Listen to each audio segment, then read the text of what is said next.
of us about her experience, and we welcome her tonight in terms of being a great supporter for the Drive for a Cure. We really appreciate you being here, Linda. Thank you. How's everybody doing tonight? You guys doing well? Thank you so much for waiting for me. I actually just got off the air at Fox 13. Raise your hand if you can hear me in the back. You guys can hear me okay? Great, thank you. So many of you may know me because I've been anchoring the news here in the Tampa Bay area for about 20 years.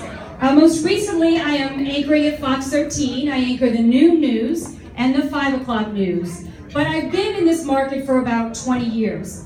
Some of you may know me because I'm a breast cancer survivor, and I've been an advocate for that. And actually, my diagnosis of breast cancer was really behind me switching jobs and making kind of a career change in 2015. And I'm going to tell you a little bit about that and why I did that in just a minute. But first of all, I'd like to give you a little background. I spent much of my adult life in fear of getting breast cancer. I watched it ravage and kill my beautiful mother, Connie Yoakum.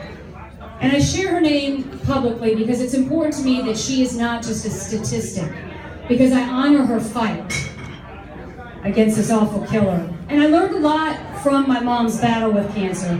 First of all, and this is most important, she waited when my stepfather found a lump. She waited to go to the doctor.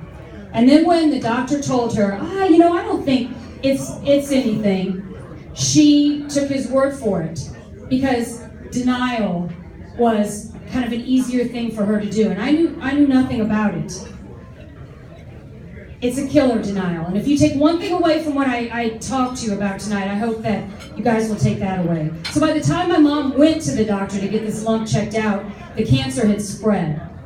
It was pretty far along. She had extensive surgery and chemotherapy, and I knew nothing about it until she called me when I was at the University of Georgia one day, and she said, I just had a mastectomy. Whoa. I'm like, what? Because my mom was diagnosed with breast cancer back in a day when women didn't really talk about cancer. And most women put themselves first, in front of their family, at the expense, their own health being the expense. And they certainly didn't share with other people that they were going to have a surgery that would change them physically forever. It's just not something that they talked about. Now, I was my mom's only daughter, and we were as close as I know many of you out there are with your children. And my mom and I, we talked about everything, but we did not talk about her breast cancer. So as I watched my mother go through some serious treatments, the cancer came back after 8 years, and she had to have a stem cell transplant. And I've never seen anything like that. And I sat by my mother's bed and I watched her pass away from breast cancer. And I swore at her bedside if I was ever diagnosed, because I knew it was a possibility, that I would speak, that I would talk about it, and I would talk about it to anyone who wanted to listen. I would share with women, friends, men. I'd tell them what kind of cancer I had. I'd tell them what kind of treatment I decided to get. And I also recall during that very dark time sitting by her bed, watching her life end, that if I was ever diagnosed with breast cancer, I would do the most aggressive surgery that I could do from day one. Because my mother was told after 5 years she was cancer-free, and the cancer came back after 8. So I remember thinking to myself at that point, if I get diagnosed with cancer, I am only dancing with this devil once, and I'm going to have a double mastectomy.